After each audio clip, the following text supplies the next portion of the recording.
और एक बार फिर रुक करेंगे फरीदाबाद का, जहां मुख्यमंत्री मनोहर लाल फरीदाबाद पहुंचे। उनके साथ उपराष्ट्रपति जगदीप धनखड़ भी मौजूद हैं और ट्रांसफॉर्म हरियाणा बुक का आज लॉन्च किया जाएगा।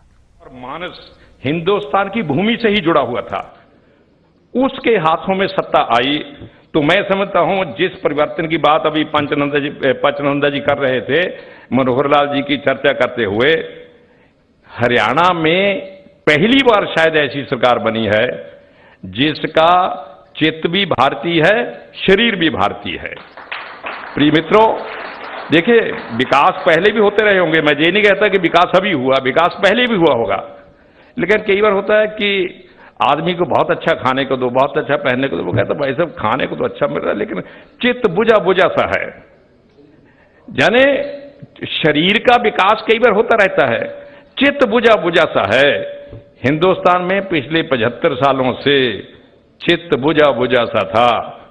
अब मुझे पता चला हरियाणा में सरस्वती दोबारा प्रवाहित हो रही है, मनोहर लाल जी उसकी कोशिश कर रहे हैं, तो अब जो है अब चित्त प्रफुल्लित हो रहा है।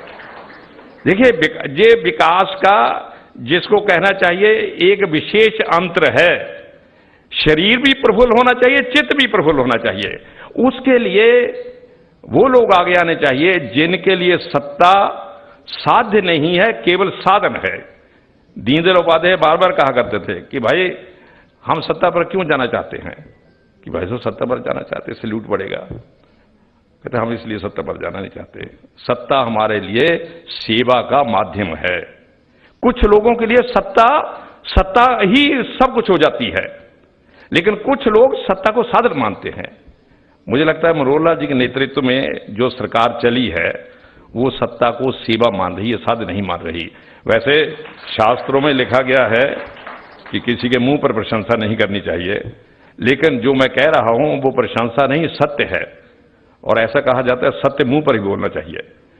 पिछले लगभग एक दशक से हरियाणा में जो विकास हुआ है वो हरियाणा के मानस को छूता हुआ जा रहा है। मनोहर लाल, इसके लिए संवेदनशीलता बहुत जरूरी है। वो कहते हैं जाके पैर न फटी बिबाई, वह कह जाने पीर पराई।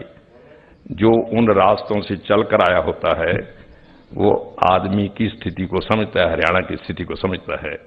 मनोहर लाल जी उन्हीं रास्तों पर चल कर आए हैं और इसलिए मैं समझता हूं हरियाणा के मानस से जुड़े हुए हैं। हमारे दर्शन शास्त्र में आता ना द्वैत और अद्वैत। द्वैत होता है जहां शासक जो है वो प्रजा से अलग हो, अद्वैत होता है जहां दोनों एकाकार हो गए हों। हरियाणा में शायद पहली बार शासक और शासित दोनों एकाकार हो गए हैं। पहली बार लग रहा है, अभी पंचनंदा जी ने कहा था कि मनोहर लाल जी ने कहा कि भाई मेरिट पर होना चाहिए। देखिए पारदर्शिता होगी तो लोगों का व्यवस्था पर विश्वास जमा रहता है, पारदर्शिता समाप्त हो जाएगी तो लोगों का व्यवस्था से विश्वास उठ जाता है। सबसे बड़ा काम है कि लोगों का व्यवस्था पर विश्वास बना रहे। व्यवस्था पर विश्वास तभी बनता है यदि वह व्यवस्था इस मिट्टी में से पैदा हुई हो, यूरोप से आयातित ना की गई हो। पिछले एक दशक से हरियाणा में बहुत से परिवर्तन हुए हैं और उस ये किताब जिसका भी विमोचन हमारे उपराष्ट्रपति महोदय करेंगे, जी इसका चित्रण करेगी।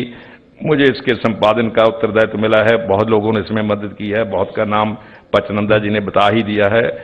डॉक्टर अमित अग्रवाल की इसमें बड़ी भूमिका रही है, उन्होंने बड़े आंकड़े हमें उपलब्ध करवाए। एक टीम लेखकों से मिलती रही, उनसे वाबस्ता हुए और गपशप की, उनसे सामग्री ली, इकट्ठी की। और डॉक्टर कुलदीप सैनी ने मेरी इसमें बड़ी सहायता की। मैं बराड़ साहब का भी धन्यवादी हूं और सब मित्रों का धन्यवादी हूं जिन्होंने इस अभियान को सफल बनाने में अपना योगदान दिया। मैं आपका एक बार फिर धन्यवाद करता हूं। धन्यवाद। बहुत बहुत आभार माननीय प्रोफेसर कुलदीप चंद अग्निहोत्री जी का। देवी सज्जनों, बीते 9 वर्षों में माननीय मुख्यमंत्री श्री मनोहर लाल जी के नेतृत्व में एक नए और जीवंत हरियाणा के उदय की ये एक ऐसी प्रेरक यात्रा रही है जिसमें प्रदेश का हर वर्ग उसकी सहभागिता रही, वे इसके साक्षी भी रहे और इसके हिस्सा भी रहे।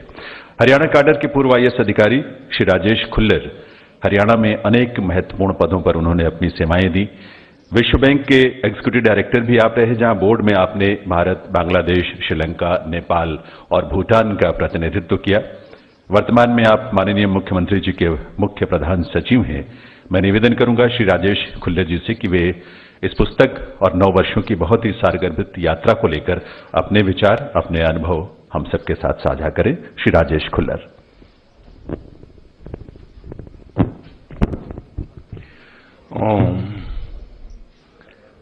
परम श्रद्धेय एवं सम्मानित मंच और समस्त देवियों और सज्जनों, मेरे प्रणाम स्वीकार करें।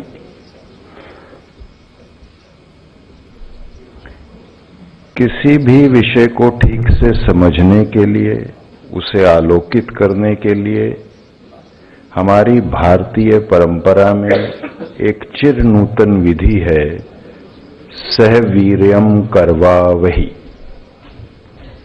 उसी का अनुसरण करते हुए मैं आपसे अपना संवाद 3 छोटे छोटे प्रश्नों से शुरू करना चाहूंगा। आपके उत्तर सांकेतिक होंगे।